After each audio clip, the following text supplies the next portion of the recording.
رحمۃ اللہ علیہ نے کس طرح آقا علیہ السلام کے ہاتھوں کو چوما، سر کو چوما، پاؤں کو چوما، اور آقا علیہ السلام نے ان کو منع نہیں فرمایا۔ اگر یہ بات چومنا شرک ہوتا تو آقا علیہ السلام ان کو اسی وقت روکتے کہ آپ مجھے کیوں چوم رہے ہو، میں تو توحید کا پرچار کرنے کے لیے نکلا ہوں اور میں تو کوئی بات خلاف شرع برداشت نہیں کر سکتا۔ تو دراصل عداس جو تھے انہوں نے کہا ہے میرے سردار جو خبر آپ نے دی وہ دراصل ایک نبی ہی دے سکتا ہے۔ آقا علیہ السلام نے اپنی اکثر جو ہے وہ حدیث میں یہ ارشاد فرمایا کہ میں دیکھ رہا ہوں کہ حضرت موسیٰ علیہ السلام مدینہ سے شام کے رستے ہرشئی ایک رستہ ہے، اس رستے کا نام ہی ہرشئی ہے۔ آپ سرکار صلی اللہ علیہ وسلم نے ارشاد فرمایا میں دیکھ رہا ہوں کہ یونس بن متیٰ اپنے اونٹ پر سوار ہیں اور اس اونٹ کی نکیل جو ہے وہ ریشمی بالوں کی ہے اور وہ تلبیہ پڑھ رہے ہیں، آقا علیہ السلام نے یہ اپنا ایک مشاہدہ جو ہے اپنے صحابہ کے ساتھ شیئر کیا۔ اب سنیں کہ حضرت یونس بن متیٰ کون تھے۔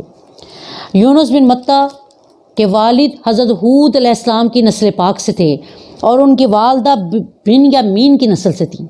حضرت یعقوب علیہ السلام کے وہ بیٹے جو یوسف علیہ السلام کے سگے بھائی ہیں، چھوٹے بھائی، بن یامین کی نسل پاک سے ان کی والدہ ہیں۔ اور اس وقت جب حضرت یونس علیہ السلام اپنی والدہ کے گھر میں پیدا ہوتے ہیں تو ان کے والد وفات پا جاتے ہیں۔ آپ کے دور کے وقت حضرت الیاس علیہ السلام نبی تھے۔ آپ کی والدہ ان کے گھر جا کر گھر کو صاف کرتی، بڑی عقیدت رکھتی تھیں حضرت الیاس علیہ السلام کے ساتھ، اور حضرت الیاس بھی ان کو اپنی بیٹی سمجھتے تھے کیونکہ ان کو معلوم تھا کہ یہ حضرت بن یامین کی نسل پاک سے ہیں۔ ایک روز آپ ان کے گھر میں صفائی کر رہی ہیں کہ آپ نے دیکھا کہ آپ کا جو بچہ ہے وہ ہل جل نہیں رہا، یعنی حضرت یونس بن متیٰ جو تھے وہ ہل جل نہیں رہے۔ آپ قریب جاتی ہیں، جا کر دیکھتی ہیں، ان کو یہ محسوس ہوتا ہے کہ میرا بچہ یہ دنیا چھوڑ کر جا چکا ہے، یعنی یونس بن متیٰ دراصل اپنے بچپن میں وفات پا گئے تھے۔ آپ کو اس وقت کچھ نظر نہیں آیا، آپ فوراً حضرت الیاس کی چلہ گاہ کی طرف جاتی ہیں اور کیا ارشاد فرماتی ہیں، یا حضرت فوراً آئیں، میرے بیٹے کو کچھ ہو گیا ہے۔ آپ ارشاد فرماتے ہیں تم چلو میں آتا ہوں۔ اب وہ بی بی تقریباً 14 دن تک اپنے بیٹے کی ناش کے پاس بیٹھی رہتی ہیں اور اس آس میں وہ اپنے بیٹے کو نہیں دفناتی کہ حضرت الیاس نے یہ ارشاد فرمایا ہے کہ میں آؤں گا، اور وہ نبی ہیں اللہ کے، وہ جھوٹ نہیں بولیں گے، وہ ضرور آئیں گے۔ دراصل یہی ہوا، حضرت الیاس علیہ السلام 14 دنوں کے بعد جب آئے تو پھر اب دعا کے لیے جب ہاتھ اٹھائے تو رب تعالیٰ نے ان ہاتھوں کو خالی نہیں لٹایا۔ آپ کی دعائے خیر سے حضرت یونس بن متیٰ دوبارہ زندہ ہو گئے۔ اللہ تعالیٰ نے یونس بن متیٰ کی روح کو واپس لٹا دیا۔ دراصل ہماری عمر کے ساتھ ساتھ شرارتیں بڑھتی ہیں اور نبی کی عمر کے ساتھ ساتھ ان کی عبادت بڑھتی ہے۔ حضرت الیاس علیہ السلام جوان ہو گئے جب، تو آپ نے اپنی ماں کی خدمت اور عبادت، یہ دو چیزیں ایسی ہیں جو انہوں نے نہیں چھوڑیں۔ اور دراصل جو اللہ والے خالص بندے ہوتے ہیں وہ اپنی ماں کی خدمت اور عبادت کو اکٹھا جاری رکھتے ہیں تاکہ ماں کی خدمت کے صدقے میں اللہ تعالیٰ عبادت کو قبول کر لے۔ تو کیا ارشاد فرمایا، آپ عبادت کرتے رہتے تھے، ماں کی خدمت کرتے رہتے تھے۔ ایک روز ایسا آیا آپ کی والدہ اس دنیا سے وصال فرما گئیں، پردہ کر لیا، اور حضرت یونس علیہ السلام بیت المقدس کے اندر جا کر رہنے لگے جہاں ہر ولی پہنچتا ہے۔ اس وقت آپ کی عمر مبارک تقریباً 30 برس کی تھی، آپ 30 برس کے تھے۔ اس وقت آپ کو حکم دیا گیا کہ آپ فوراً دریائے دجلہ کے کنارے آپ پر وحی اتر گئی، اللہ تعالیٰ کا پیغام آ گیا کہ آپ میرے پیارے نبی ہیں۔ سورہ صافات میں آپ دیکھ سکتے ہیں وَأَرْسَلْنَاهُ إِلَىٰ مِائَةٍ أَلْفٍ أَوْ يَزِيدُونَ، کہ ہم نے حضرت یونس علیہ السلام کو بھیجا 1 لاکھ یا اس سے زائد آبادی کی طرف۔ اب اس بات کو بڑی غور سے سنیں اور خود فیصلہ کریں اس بات کا کہ کیا صرف قرآن پڑھ کے آپ قرآن کا ترجمہ یا تفسیر صحیح کر سکتے ہیں؟ حضرت ابی بن کعب نے جب یہ آیت پڑھی تو فوراً سرکار کے پاس گئے، پوچھا یا رسول اللہ تعالیٰ نے میاتن الفین تو فرما دیا، او یزیدون میں کتنے بندے ہیں؟ یعنی اللہ تعالیٰ نے یہ ارشاد فرمایا نا کہ میں نے بھیجا ہے یونس بن متیٰ کو ایسی آبادی کی طرف، وادی نینوا کی طرف، جس میں 1 لاکھ یا اس سے زائد بندے ہیں۔ اب اللہ تعالیٰ نے یہاں پر تعداد کا ذکر نہیں کیا کہ زائد میں کتنے بندے ہیں؟ جب ابی بن کعب رضی اللہ تعالی عنہ آقا علیہ السلام کے پاس تشریف فرما ہوئے، پوچھا یا حضرت او یزیدون میں کتنے بندے ہیں؟ آپ سرکار نے شاہ فرمایا 30,000 بندے۔ اب آقا علیہ السلام اگر نہ بتائیں تو آپ تمام زندگی لگے رہیں کہ زائد میں کتنے بندے تھے، آپ کو کوئی بندہ یہ بات نہیں بتا سکتا سوائے اللہ کے نبی کے۔ تو خدا را جو لوگ یہ کہتے ہیں کہ جو ہے صرف قرآن ہے، انہی لوگوں نے فرقے بازیوں کو رواج دیا، اور لوگ اس قدر بیرا روی کا شکار ہوئے کہ آج ایک عام بندہ بھی یہ کہتا ہوا نظر آتا ہے کہ جو کچھ ہے بس قرآن ہے، حدیث کو مت چھوڑ دو۔ اللہ تعالیٰ نیکی کی ہدایت دے سکتا ہے۔ بہرحال اس جو فرقے واریت کا جو سلسلہ ہے اس پر بھی ہمارے مکمل بیانات ہوں گے، آپ کو پتہ چلے گا کہ فلاں فلاں فرقے کا کیا عقیدہ ہے، اور ان میں سب سے ٹاپ کلاس کا عقیدہ کس فرقے کا ہے۔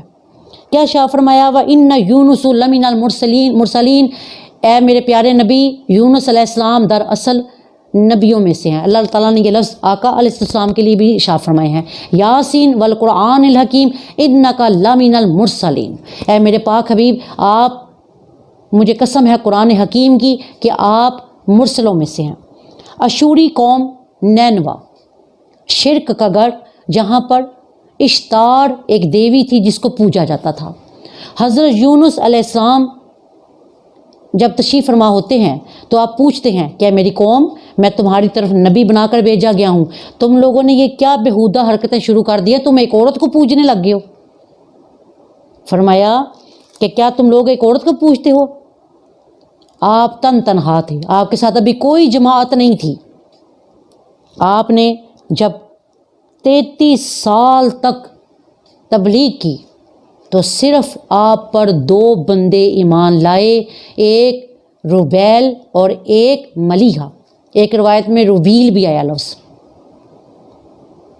سوچیں 33 سال کی تبلیغ اور صرف 2 بندے ایمان لائے، روبیل اور ملیحہ۔ حضرت یونس علیہ السلام جب بھی تبلیغ کرنے جاتے لوگ آپ کو پتھر مارتے، اور اس وقت آپ نے 33 سال تک آپ نے انتظار کر کے جب آپ نے دیکھا کہ صرف 2 بندے ایمان لائے ہیں، آپ نے لوح محفوظ میں یہ دیکھ لیا تھا کہ بس یہ 2 بندے ہی ایمان لائیں گے، اس کے بعد کا سلسلہ آپ نے آگے نہیں دیکھا، اور آپ نے اس وقت اپنی قوم کے درمیان کھڑے ہو کر یہ ارشاد فرمایا کہ اے میری قوم اب تم تیار ہو جاؤ، کیونکہ 3 دن کے اندر تم پر عذاب آ جائے گا اور اس کی نشانیاں شروع ہو جائیں گی۔ اب کیا ہوا؟ 33 سال تک تبلیغ کر کے آپ نے اللہ تعالیٰ کی وحی کا انتظار نہیں کیا کہ اللہ تعالیٰ مجھے حکم دے اور میں چلا جاؤں، حالانکہ اس میں ان کی غلطی بھی نہیں تھی، ان کی خطا یہ تھی، نسیان یہ تھا کہ ان کو یہ معلوم تھا کہ میں نے اپنا حق ادا کیا۔ 33 برس تک تبلیغ کرنا یہ کوئی عام بات نہیں ہے، یہاں پر تو لوگ 33 مہینے اگر تبلیغ کریں تو کوئی ان کو کچھ کہہ دے تو لوگ تبلیغ چھوڑ دیتے ہیں بابا، تو وہ تو نبی تھے اللہ کے، انہوں نے 33 سال تک تبلیغ کر کے جب دیکھا کہ صرف 2 بندے روبیل اور ملیحہ ایمان لائے ہیں، آپ نے قوم کو خیر بات کہا اور آپ وہاں سے نکل گئے وادی نینوا سے۔ آپ کی اسی حرکت کو اللہ تعالیٰ نے اپنے پاک حبیب کے لیے کیا ارشاد فرمایا سورہ قلم ورس نمبر 48 کے اندر، وَاصْبِرْ لِحُکْمِ رَبِّکَ وَلَا تَکُنْ کَصَاحِبِ الْحُوتِ، اے میرے پاک حبیب آپ اپنی تبلیغ پر، لوگوں کی اظہار رسانیوں پر صبر فرمائیں اپنے رب کے حکم کے ساتھ، اور مت ہو جائیے گا مچھلی والے کی طرح۔ حوت دراصل بڑی مچھلی کو کہا جاتا ہے، اور یہ مچھلی جو ہے قیامت کے روز اللہ تعالیٰ جنتیوں کو جو پہلا کھانا پیش کیا جائے گا، جو اللہ تعالیٰ کی طرف سے پہلا کھانا ہوگا، وہ مچھلی کی کلیجی ہوگی جو پہلا سالن جنتیوں کو دیا جائے گا۔ کیا شاہ فرمایا کہ اللہ تعالیٰ نے کہ ولا تکن کصاحب الحوت، اے میرے پاک حبیب آپ مچھلی والے کی طرح نہ ہو جانا، اللہ کے حکم پر انتظار کریں، صبر کریں۔ اور دراصل آقا علیہ السلام کا خاصہ پاک صبر ہی ہے۔ نبیوں کے پاس سب سے بڑی جو اللہ تعالیٰ کی دین ہوتی ہے وہ صبر ہوتا ہے۔ تو کیا شاہ فرمایا یعنی آپ نے وحی کا انتظار نہیں کیا، قوم نے جب عذاب دیکھا تو ان کے بادشاہ نے ان کو کیا کہا؟ انہوں نے کہا حضرت یونس بن متیٰ کہاں ہیں؟ انہوں نے کہا وہ تو چلے گئے ہیں۔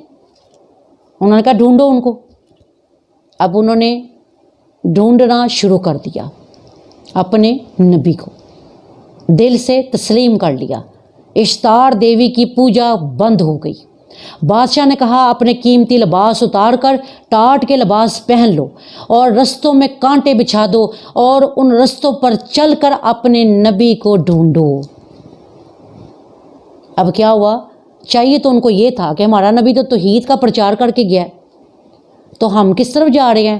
ہم نبی کو چھوڑے، ہم اللہ کو ڈھونڈتے ہیں۔ اللہ تعالیٰ نے عذاب کیوں روکا؟ اللہ تعالیٰ کو عذاب بھیج دینا چاہیے تھا کہ تم مجھے چھوڑ کر تو نبی کو ڈھونڈ رہے ہو۔ جو لوگ یہ کہتے ہیں نبی کچھ نہیں ہے، اللہ سے مانگو بس اللہ سے، یہ بات تو شیطان نے بھی کہی تھی، اللہ سے مانگو بس اللہ سے مانگو، ہے نا؟ در بدر کیوں بھٹکتے ہو طیبہ چلو، مصطفیٰ سے ملو اور خدا مانگ لو، کملی والے کی نگری میں گھر مانگ لو۔ کیا شاہ فرمایا؟ اس وقت بادشاہ نے کیا کہا؟ نبی کو ڈھونڈو جس نے ہمیں رب کی پہچان کروائی، نبی کو ڈھونڈو، نبی کو۔ آج 1400 صدیاں گزر جانے کے بعد امت محمدی بھی یہی کہہ رہی ہے، گھر گھر میں نبی ڈھونڈو۔ نبی کا چرچا بند ہو گیا ہے، نبی کا ذکر خیر الانام بند ہو گیا ہے۔ اس کو جاری کرو تاکہ تمہاری مصیبتیں ٹل جائیں، تم پر آئے ہوئے عذاب ٹل جائیں، تمہارے گھروں میں بیماریاں پریشانیاں ٹل جائیں۔ نبی کو ڈھونڈو، نبی کو۔ اب کیا ہوا؟ اس قوم مشکل میں رب ڈھونڈ دیا ہے۔ وہ قوم کیسی سمجھدار تھی، انہوں نے نبی کو ڈھونڈا کہ جس نے ہماری ملاقات رب سے کروانی ہے، ہم اس کو کیسے چھوڑ سکتے ہیں؟ آج کل کے فرقوں سے تو وہی لوگ بہتر تھے جنہوں نے ایک دم اسلام قبول کیا اور ایک دم ہی وہ عاشق رسول بن گئے، ایک دم ہی عاشق رسول بن گئے۔ فنا فی المرشد، فنا فی الرسول، اور پھر فنا فی اللہ ہوئے۔ انشاءاللہ اس کا باقی بیان جو ہے وہ ہم کل کریں گے کہ نبی کے ڈھونڈنے سے کیا ہوتا ہے۔ وما علینا الا البلاغ المبین وبلغنا رسولہ النبی الکریم الامین۔ تو یاسین مولا یصلی وسلم دائما ابدا علی حبیبک خیر خلقی کلہم۔